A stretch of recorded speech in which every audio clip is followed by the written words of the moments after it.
Beda katanya, oke beda. Kalau beda perbedaannya apa coba? Ada yang tahu peraturan itu apa? Ya, Mbak Aziza? Peraturan itu sesuatu yang sudah dibuat, oke. Kemudian sedangkan keyakinan itu apa? Coba, ya Mas Azwan? Yang disebut bersama, ya. Kesepakatan itu sesuatu yang dibuat bersama. Coba kita, kalau misalnya peraturan, ya, misalnya saja ketika berkendaraan bermotor wajib memakai helm.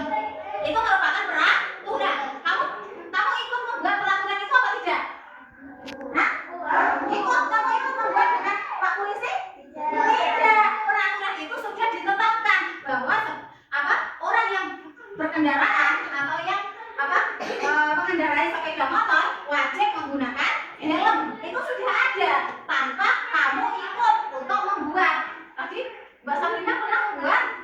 Tidak, lupa mungkin ngerti ini. Saya ikut membuat, ternyata dalam mimpi. Tidak ikut membuat tapi sudah ada. Itu yang namanya peraturan. Nah, kalau keyakinan kelas. Nah, kalau keyakinan kelas ada sebuah keyakinan kelas, kesepakatan di dalam kelas ini. Maka nanti dibuat oleh semua orang yang ada di kelas, baik itu guru bersama kalian, bersama siswa.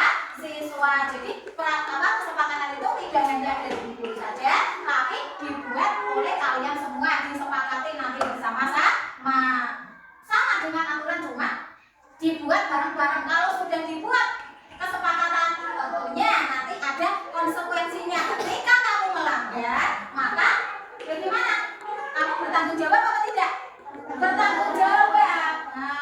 Jadi setelah membuat kesepakatan kelas, maka kamu harus bertanggung jawab atau menaati kesepakatan itu. Misalnya kamu melanggar, maka kamu harus tahu konsekuensinya apa, ya, yang diterima nanti disepakati bersama. Jelas? Jelas? Oke, kalau sudah jelas, nanti dari kalian masing-masing siswa membuat satu peraturan yang dituliskan di sini. Ya. Kemudian nanti setelah jadi bisa ditempel. Bebas kalian harapan gawe apa tulis peraturan yang bagaimana itu bebas. Jelas?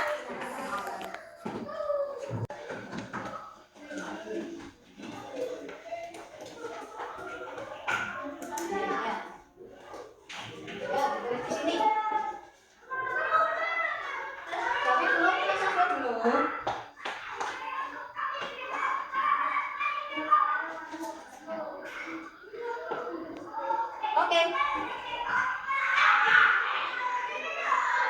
Kalau sudah selesai bisa ditangkap di sini. Oke. Terima kasih. Lanjut.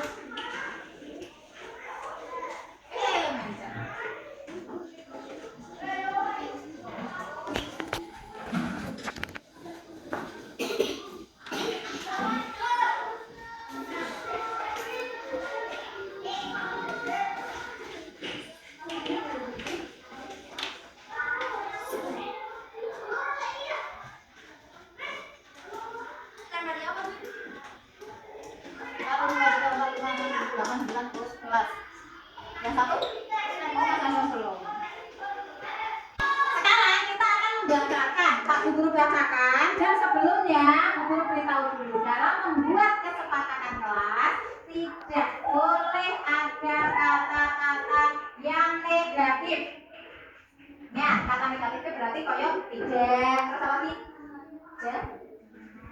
Nah, yang keras apa? Jangan, deh. Terus apa lagi? Tidak boleh, seperti itu. Hilangkan kata-kata itu. Paham?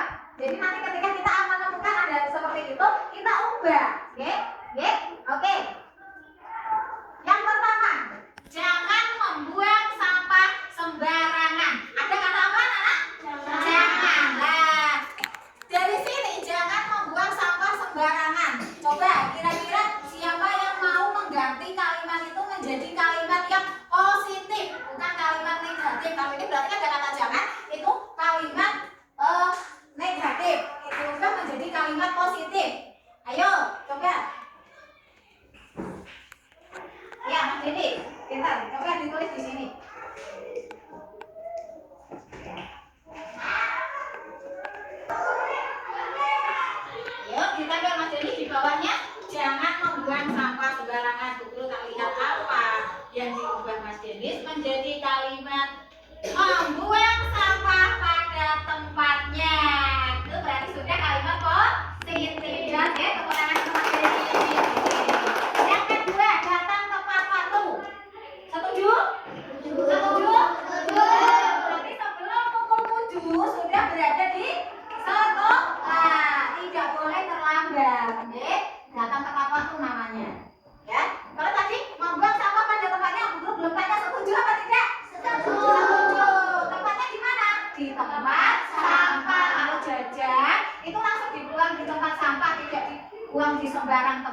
tidak boleh mencontek saat ulangan. Tidak boleh mencontek saat ulangan. Ini kalimat positif apa negatif? Negatif. Ada yang mau mencoba? Mencoba untuk membetulkan menjadi kalimat positif. Tidak mencontek saat ulangan. Apa kira-kira? Ayo, jawab ya. Ya, coba ditulis. Apa? Sudah, oke. Di bawah sini. Ya, katakan apa? Jujur saat ulangan. Jujur saat ulangan. Setuju atau tidak? Setuju. Jadi kalau saat ulangan harus jujur sesuai dengan hasil kerja kalian, ya. Kemudian selanjutnya disiplin dan tepat waktu, sama, ya.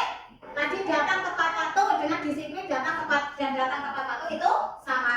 Setuju tadi ya? Oke. Menjaga kerapian kelas. Kerapian kelas berarti kerapian itu juga mencakup kebersihan, ya. Jadi kalau kelasnya bersih, kelasnya juga rapi. Nah, bersih juga kelihatan rapi, ya. Setuju? Setuju. Menghormati guru. Setuju. Ketika dengan Bapak Ibu guru berbicaranya harus sopan. Kemudian saat Bu guru menjelaskan itu didengarkan. Itu juga termasuk menghormati. Kalau Bu guru menjelaskan sama dongeng juga. Kira? Ya?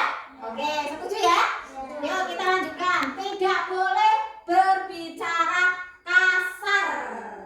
Berarti itu kalimat apa? Negatif. Nah, kalimat negatif. Coba diubah menjadi kalimat yang positif. Siapa? Antum? Iya, Mas Fadi. Apa tadi?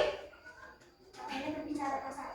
Tidak boleh berbicara kasar, itu kalimat negatif. Ya, ditambah kalau sudah Mas Fadi. Gimana tadi? Tidak boleh berbicara kasar. Dibaca juga? Berbicara dengan sopan. Iya, berbicara dengan sopan. Setuju? Setuju. Oke, kita lanjutkan. Saling menolong. Saling menolong. Setuju apa tidak? Setuju. Terus tidak boleh bertengkar. Tidak boleh. Itu kalimat apa tidak boleh? Negatif. Ya, berarti kita ubah menjadi kalimat yang positif. Kira-kira bagaimana? Siapa yang mencoba tunjuk jari? Oke, Mbak Sabrina. Bisa ditulis di sini Mbak Sabrina. Terus ya? Yuk Mbak Sabrina, bisa ditempel. Tenggelam, tidak boleh bertengkar. Apa tiga apa? Saling menyayangi. Saling menyayangi, setuju? Oke, kita lanjutkan. Tidak boleh bertengkar, sama, ya? Sama ya? Nah, menjaga kebersihan. Setuju apa tidak? Setuju. Yang terakhir, tidak boleh bullying. Tidak boleh. Kalimat apa itu? Kalimat apa? Negatif. Berarti bisa diubah menjadi kalimat positif. Ayo, siapa yang mau berpendapat? Ya, oh, berarti sama dengan yang tadi ya? Oh iya, pintar. Bullying itu kan sama dengan mengajak teman, mungkin juga bisa bertengkar, seperti itu kan? Jadi saling menyayangi, berarti ini sudah masuk di sini. Saling menyayangi, ya? Nah, berarti disuruh bacakan lagi tentang kesepakatan kelas kita. Yang pertama, membuang sampah pada tempatnya, kemudian datang tepat waktu, jujur saat ulangan, menjaga kerapian, menghormati guru, berbicara dengan sopan, saling menolong, saling menyayangi, menjaga kebersihan. Itu kesepakatan kelas kita. Nah, dari kesepakatan kelas itu, nanti kalian berarti harus apa? Mematuhi, ya? Lalu akan kesepakatan yang sudah dibuat, karena kesepakatan itu bukan berasal dari bu guru, tapi berasal dari kita semua. Setuju? Setuju? Kalau sudah setuju, dari kesepakatan kelas itu harus selalu diingat dan kamu patuhi, ya. Nanti kalau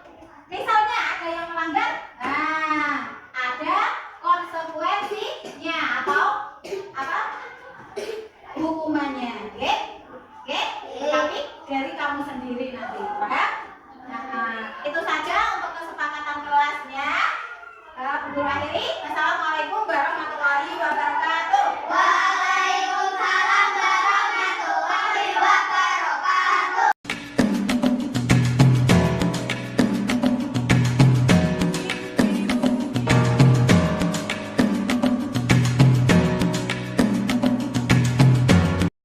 Assalamualaikum warahmatullahi wabarakatuh.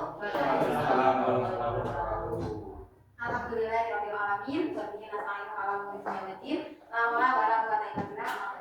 Kepada ibu kepala sekolah yang saya hormati dan teman-teman guru SD Negeri Martosono yang berbahagia. Pertama, marilah kita panjatkan rasa syukur kita kehadirat Allah Subhanahu wa taala yang mana pada pagi hari ini kita masih diberi kesehatan sehingga kita dapat berkumpul di sini dalam acara diseminasi tentang budaya positif tanpa suatu halangan apapun. Salawat serta salam semoga tetap terlimpah kepada junjungan kita Nabi besar Muhammad SAW. Semoga kelak kita mendapat syafaatnya di yaumul qiyamah. Amin. Bapak Ibu yang saya hormati, sebelumnya terima kasih sudah meluangkan waktunya untuk berkumpul di sini dalam acara diseminasi tentang budaya positif. Adapun dalam konsep inti dari budaya positif, materi yang ada itu diantaranya ada perubahan paradigma belajar, kemudian ada disiplin positif, juga nilai-nilai kebajikan, kemudian ada kebutuhan dasar manusia, ada motivasi perilaku manusia, posisi kontrol guru, keyakinan kelas, dan segitiga restitusi. Tentang pembelajaran dengan paradigma baru, itu pembelajaran yang dirancang berdasarkan prinsip pembelajaran berdiferensiasi, sehingga para peserta didik belajar sesuai dengan kebutuhannya, berdasarkan tahap perkembangannya, sesuai dengan kebutuhan mereka. Kita melihat karakter mereka, minat dan bakat mereka. Jadi nanti dalam pembelajaran berdiferensiasi ini, anak akan merasa nyaman karena mereka dapat belajar dengan minat dan bakat mereka. Tidak kita memaksakan kehendak kita untuk anak itu harus bisa seperti ini. Jadi kita dalam pembelajaran berdiferensiasi ini membutuhkan melihat minat dan bakat dari peserta didik. Dalam perkembangan sesuai kebutuhan berdasarkan tahap perkembangan sesuai teori psikologi modern untuk mewujudkan profil pelajar Pancasila. Bapak Ibu yang saya hormati, dalam di dunia pendidikan ini sering sekali terjadi miskonsepsi tentang teori kontrol. Yang pertama, sering sekali ilusi guru itu mengontrol murid. Betul betul Bapak Ibu? Kita sering mengontrol murid kita. Kemudian ilusi bahwa kritik yang membuat rasa bersalah itu mampu menguatkan karakter peserta didik. Ada lagi seorang guru berpikir bahwa penguatan positif efektif itu bermanfaat. Kemudian ada orang dewasa itu berhak memaksa. Jadi kita sebagai seorang guru itu kita kadang banyak orang yang berpendapat bahwa kita itu bisa untuk memaksa anak didik kita, padahal sesuai dengan Ki Hajar Dewantara bahwa dunia pendidikan itu diibaratkan sebagai petani, di mana posisi kita sebagai seorang guru itu hanya untuk menuntun mengarahkan kemana anak kita akan dibawa seperti itu. Kemudian tentang disiplin positif. Disiplin positif berasal dari kata disiplina yang artinya belajar. Disiplin mengacu pada disiplin diri yang memiliki tanggung jawab terhadap apa yang dilakukan berdasarkan nilai-nilai yang diyakini. Disiplin positif merupakan salah satu cara penerapan disiplin yang bertujuan untuk menumbuhkan kesadaran serta memberdayakan peserta didik tanpa imbalan penghargaan ataupun reward, ancaman ataupun hukuman. Nah, sebagai pendidik, tujuan kita adalah menciptakan peserta didik yang memiliki disiplin diri, sehingga mereka itu berperilaku mengacu kepada nilai-nilai kebajikan universal dan memiliki motivasi intrinsik dalam perubahan perilaku yang baik, di mana nilai-nilai kebajikan itu contohnya yang pertama profil pelajar Pancasila, beriman, bertakwa, berkebinekaan global, nomor Bapak Ibu, gotong royong, mandiri, kreatif, bernalar kritis. Kemudian ada PYP, Equal Primary Years Program. Toleransi, rasa hormat, integritas, mandiri, menghargai, antusias, empati, keingintahuan, kreativitas, kerjasama, percaya diri, dan komitmen. Kemudian ada keterampilan hidup atau life skill. Dapat dipercaya, lurus hati, pendengar yang aktif, tidak merendahkan orang lain, dan memberikan yang terbaik dari diri. Itu tentang nilai kebajikan yang perlu kita terapkan kepada peserta didik kita. Kemudian tentang kebutuhan dasar manusia. Apa itu kebutuhan dasar manusia? Kebutuhan dasar manusia itu segala sesuatu yang kita lakukan untuk mendapatkan apa yang kita inginkan. Seluruh tindakan yang kita lakukan memiliki tujuan tertentu, dan semua usaha terbaik yang kita lakukan adalah dalam rangka agar kebutuhan dasar kita terpenuhi. Bapak Ibu, di sini nanti ada 5 kebutuhan dasar manusia. Yang pertama adalah bertahan hidup. Contohnya, ketika kita manusia itu membutuhkan kebutuhan bertahan hidup, di mana kalau manusia tidak makan, tidak memiliki pakaian, tempat tinggal, keamanan, kesehatan, nah itu yang mendukung untuk bertahan hidup. Kemudian kasih sayang dan rasa diterima. Rasa diterima, dipedulikan, berbagi, kerjasama, menjadi bagian dalam kelompok. Itu kita juga butuh kebutuhan kasih sayang dan rasa diterima. Ketika kita mungkin sering merasa dianggap tidak dianggap dalam kelompok kita, bagaimana rasanya? Tentunya kita akan merasakan sedih karena merasa tidak dianggap. Kemudian ada penguasaan, di mana bisa ada harga diri, keinginan untuk dianggap memimpin, berprestasi, diakui, dan didengar. Kemudian ada kebebasan, mandiri, memiliki pilihan, mencoba hal yang baru, mampu mengendalikan arah dirinya. Ada kesenangan, rasa diterima, dipedulikan, berbagi, kerjasama, menjadi bagian dalam kelompoknya. Itu 5 kebutuhan dasar yang harus kita punya, ini yang harus kita perlukan dalam hidup kita. Bapak Ibu, saya di sini punya sebuah kasus di mana di situ Ibu Ambar itu guru wali kelas 2A di SD Pelita Hati, sedang bingung menghadapi oleh salah satu murid di kelasnya, Doni namanya. Beberapa anak di kelas 2A telah datang padanya dan mengeluh. Doni yang seringkali meminta bekal makan siang mereka dengan paksa. Jika Anda menghadapi atau jika Bapak Ibu di sini menghadapi situasi seperti Ibu Ambar, apa yang akan Bapak Ibu lakukan? Menurut Bapak Ibu, kira-kira apa alasan Doni melakukan hal itu? Coba kita renungkan sekali lagi. Jadi Ibu Ambar itu merupakan guru wali kelas 2, di mana ada salah satu muridnya yang suka memintai bekal secara paksa, bekal makan siang secara paksa. Nah, kalau posisi Bapak Ibu itu di posisi Ibu Ambar, apa yang akan Bapak Ibu lakukan? Cobi sing ajeng berpendapat, sinten? Monggo, sinten? Saya mencoba. Oke, monggo Pak Sarwo. Mungkin di sini dalam situasi tersebut kita merujuk ada konteks penegakan disiplin positif. Jadi nanti Ibu Ambar ini mencari tahu kira-kira apa alasannya dari guru ini melakukan tindakan seperti itu. Setelah mencari tahu, kita pasang dengan tadi kebutuhan dasar manusia yang 5 itu. Tadi saya sudah mencatat antara apakah itu untuk bertahan hidup, apakah kasih sayang dan rasa terima, atau penguasaan, atau kebebasan, atau kesenangan. Kita harus menggali, karena kalau melihat seperti ini, kalau kita belum tahu ini kan merebut makan, apakah ini hanya sekedar untuk bertahan hidup? Menurut saya tidak.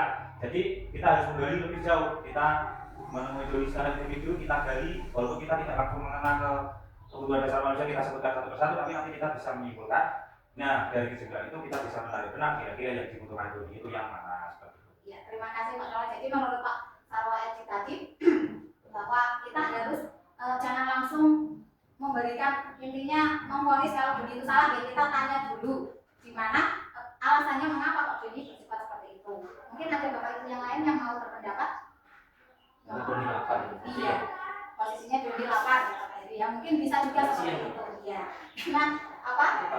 Iya, jadi dari kejadian ini, jadi kejadian ini itu bisa kita mencari tahu, mungkin kata Pak Heri mungkin posisi Doni itu lapar. Kalau ditanya lagi mungkin juga orang tuanya tidak memberikan bekal, belum memberikan bekal, berarti ya kurang diperhatikan, kurang diberi kasih sayang ya. Terus kalau posisinya tadi Pak Heri katanya lapar, berarti ikut juga bertahan hidup. Dari sini berarti kalau kebutuhan manusia itu tidak terpenuhi, maka akan menimbulkan sesuatu yang negatif. Artinya anak tadi karena mungkin yang tadi kurangnya kebutuhan hidup, kurang kebutuhan hidup, maka dia akan melakukan hal seperti itu. Kurang kasih sayang juga akan melakukan hal yang kurang tepat. Mungkin itu, ya. Nah, motivasi perilaku manusia untuk menghindari motivasi perilaku manusia ada motivasi ekstrinsik dan juga motivasi intrinsik. Dimana kalau motivasi ekstrinsik itu untuk menghindari ketidaknyamanan atau hubungan. Kemudian kalau yang intrinsik untuk menjadi orang yang mereka inginkan dan menghargai diri sendiri dengan nilai-nilai yang mereka percaya. Nah, tadi dari ketika ada kasus seperti itu, ketika ada kasus-kasus yang ada di lingkungan sekolah kita, itu terkadang kita memberikan apa kepada anak tersebut, apakah hukuman atau bisa konsekuensi atau restitusi. Dimana pengertian dari hukuman itu tidak terencana atau secara tiba-tiba.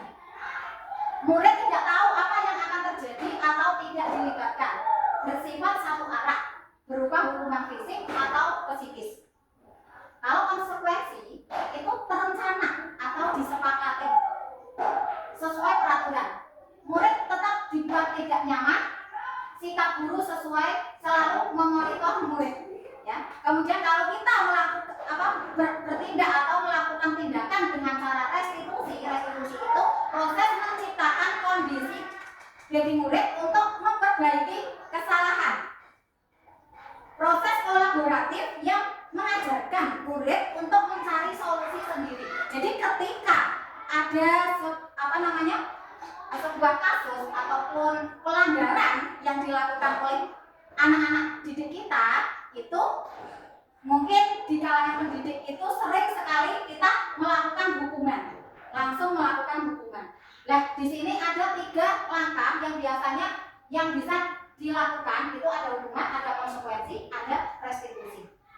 Kalau restitusi itu anak itu menemukan solusi dari permasalahan yang ada. Kalau hukuman itu cenderung guru yang memberikan hukuman kepada murid. Jadi murid tidak tahu apa-apa yang akan terjadi atau tidak dilibatkan. Kalau konsekuensi itu terencana atau disepakati sesuai dengan peraturan. Murid tetap dibuat tidak nyaman. Artinya meskipun ada sebuah peraturan yang sudah disepakati, tapi anak itu kadang ada timbul rasa bersalah. Ya, itu ada hukuman, konsekuensi dan restitusi. Paham gitu Bapak Ibu? Sekarang kita lanjutkan. Nah, di sini ada tindakan guru. Kira-kira nanti dari tindakan guru ini, tindakan yang dilakukan guru ketika ada anak yang melakukan kesalahan atau melanggar peraturan, ini menurut Bapak Ibu nanti hukuman atau konsekuensi.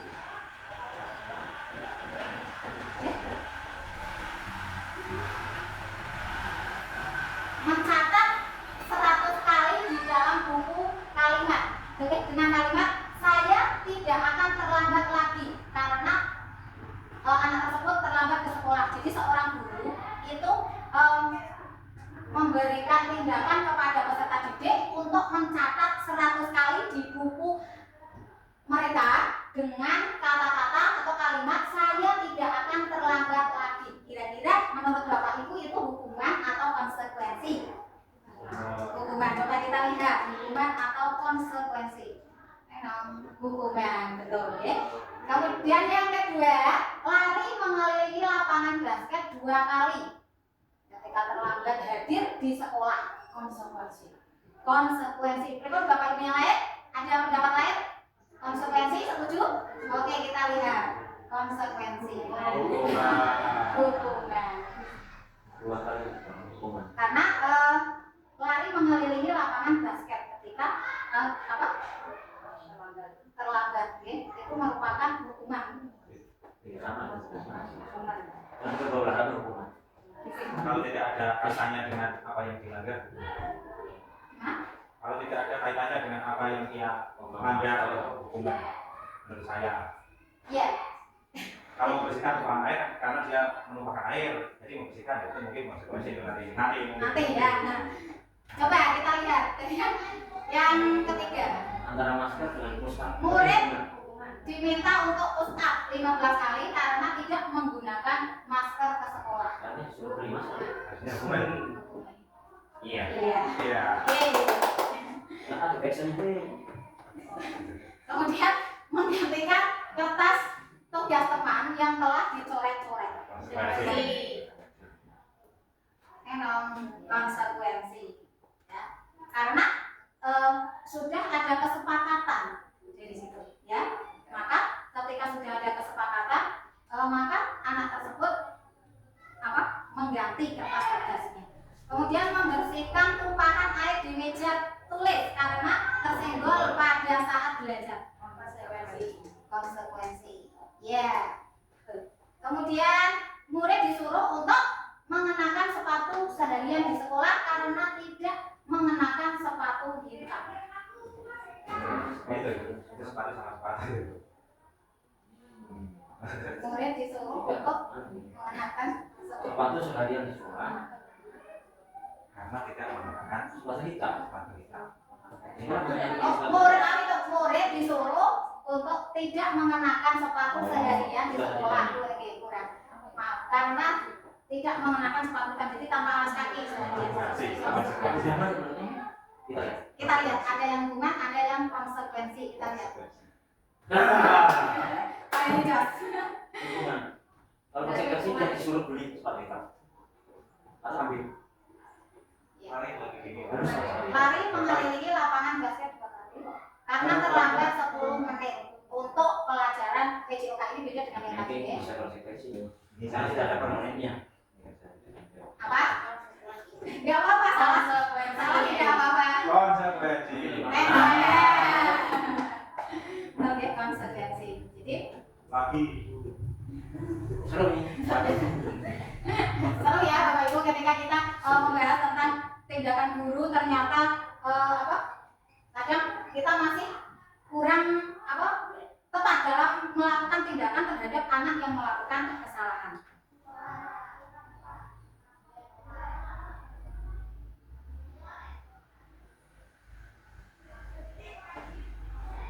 Nah, lanjut ke dari tadi ada hukuman, ada konsekuensi, ada juga restitusi.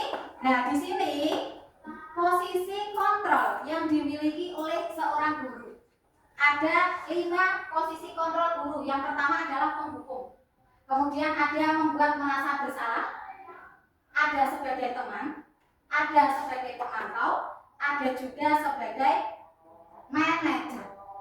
Oke, tanpa saya jelaskan, panjenengan sudah ada pandangan yang penghukum itu seperti apa, membuat merasa bersalah itu seperti apa, karena kita sebagai seorang pendidik. Kita lihat di sini ada kasus siswa tidak memakai atribut lengkap saat upacara.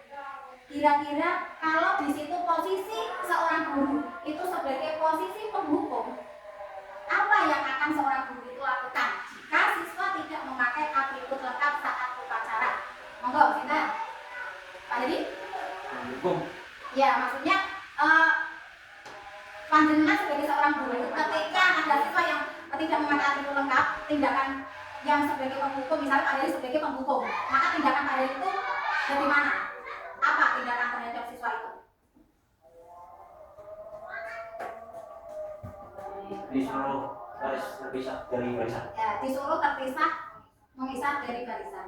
Oke, bisa seperti itu. Bisa juga kalau hukuman penghukum hormat pada bendera selama 1 jam. Itu kan membuat fisik anak. Ya, fisik anak itu bisa juga ketika diberi hukuman seperti itu kan langsung bisa pingsan. Artinya tidak sarapan, ditambah disuruh hormat bendera selama 1 jam.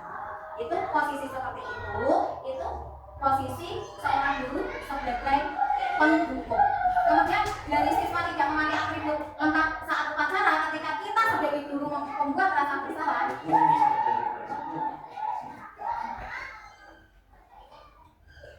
bertanya, berapa kali Bapak Ibu harus memberitahu kamu selalu saja mengecewakan Ibu. Maka dari hal seperti itu anak akan merasa bersalah. Coba kita nanti terapkan kepada anak didik kita ketika mungkin ada siswa yang melakukan hal tersebut, kita tanya ataupun kita membuat mereka itu merasa bersalah.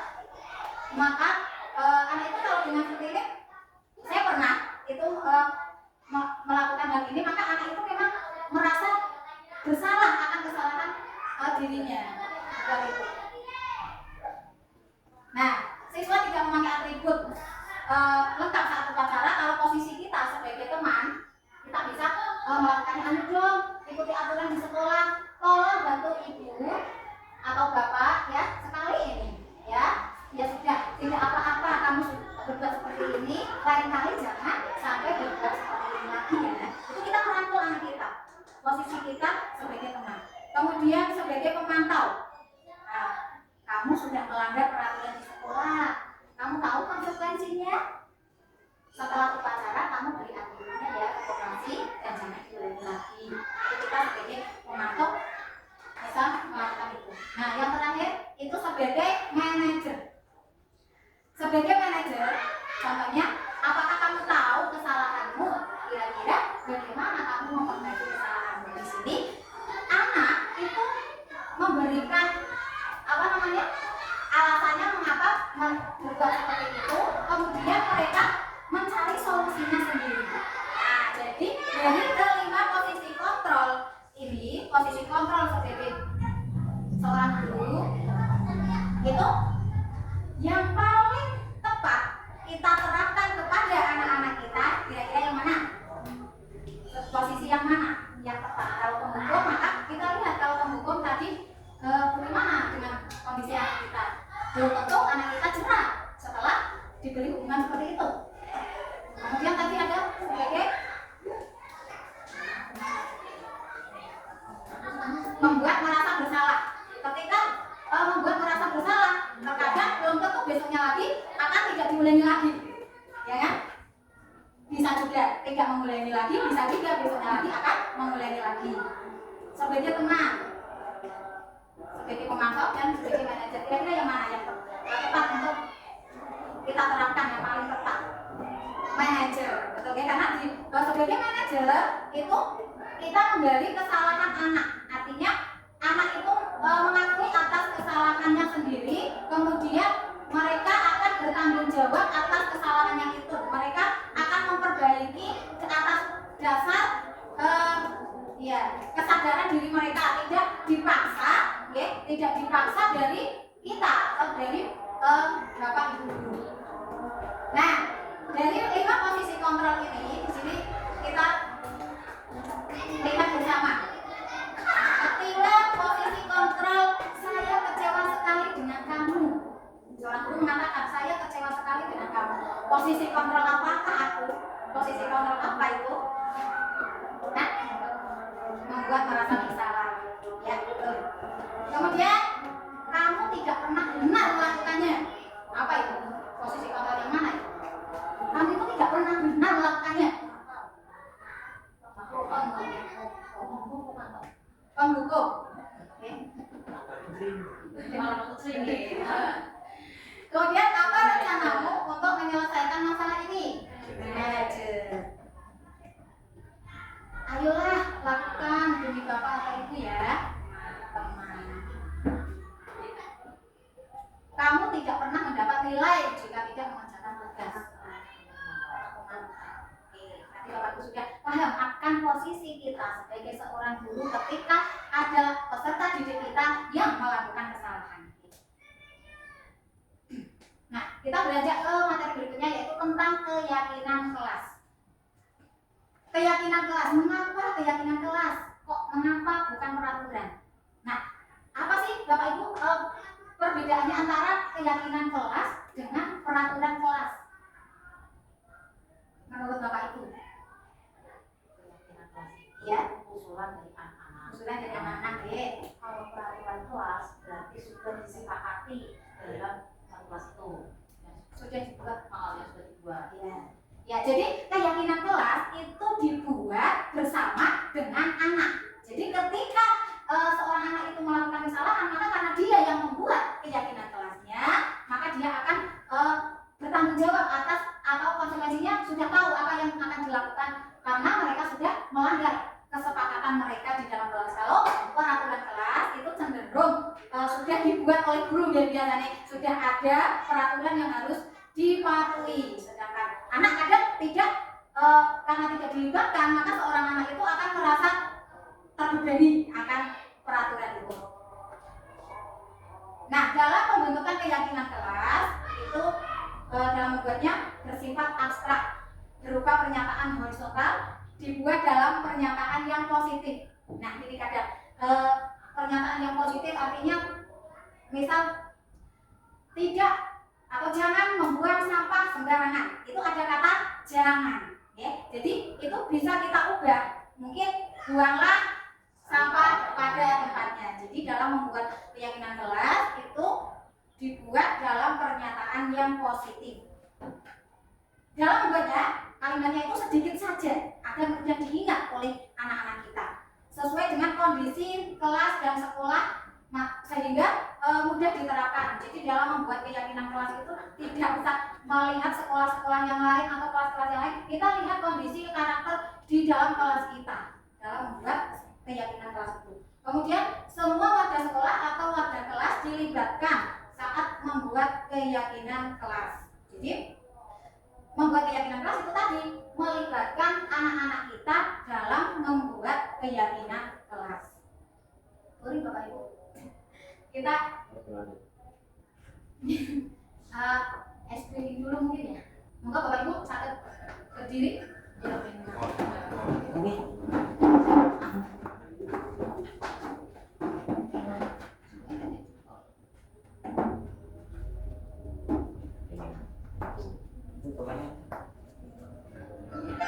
Baik tak apa?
identitas, ada validasi tindakan yang salah, menanyakan keyakinan.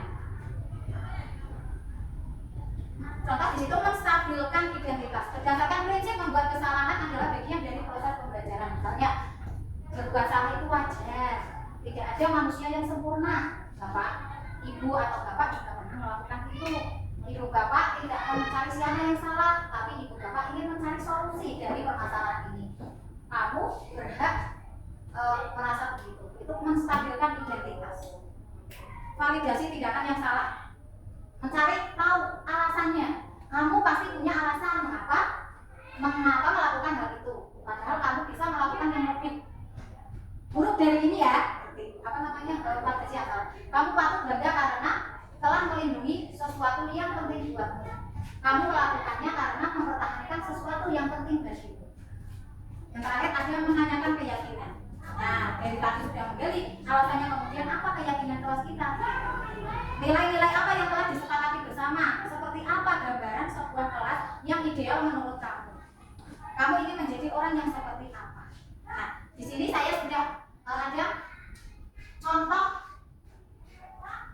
dari sebuah kasus, dan dari kasus tersebut saya melakukan dengan restitusi.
Di mana ada seorang anak yang ketika proses pembelajaran itu melempar kertas ke temannya.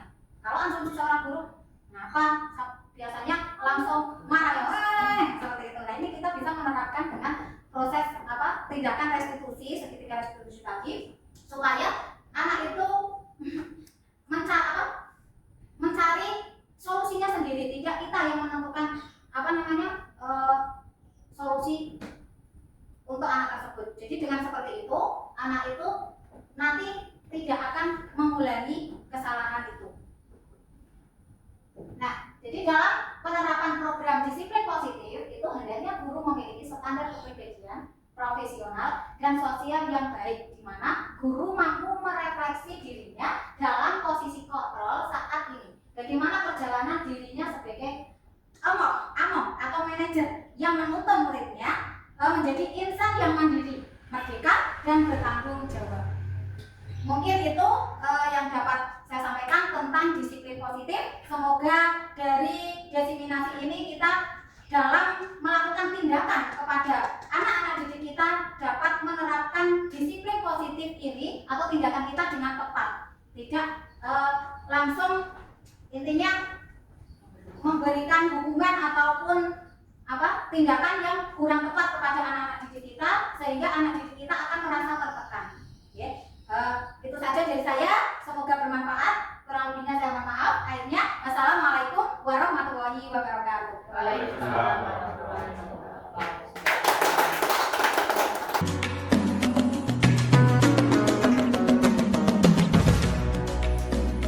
Assalamualaikum warahmatullahi wabarakatuh. Saya mengucapkan terima kasih banyak kepada guru yang telah melaksanakan diseminasi ini, karena diseminasi ini membuat saya yang tadinya dalam posisi kontrol guru hanya awalnya sebagai teman itu merupakan posisi kontrol yang paling baik, ternyata salah itu.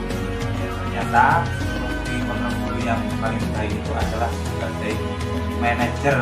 Karena apa? Karena guru tidak menghukum, tapi guru juga tidak menyalahkan, guru tidak membenarkan, tapi guru harus menemukan solusi bagaimana cara murid untuk menyelesaikan permasalahan itu. Jadi itu, terima kasih Umut, saya sudah bertambah lagi ilmunya tentang posisi kontrol. Assalamualaikum warahmatullahi wabarakatuh. Assalamualaikum warahmatullahi wabarakatuh. Perkenalkan, nama saya kelas 3. Sebelumnya saya ingin berterima kasih kepada Ibu Aminah karena telah menyampaikan materi definisi tentang budaya positif. Dari diseminasi yang telah disampaikan oleh Ibu Mutmainah tentunya sangat bermanfaat bagi saya. Salah satunya, saya menjadi tahu bagaimana cara untuk membuat keyakinan kelas yang benar, yaitu dengan cara melakukan hikmah, yaitu guru ketika benar-benar melakukan hal yang dilakukan secara jadi tidak hanya satu arah saja dari guru, yaitu terima kasih teman-teman atas materinya. Lalu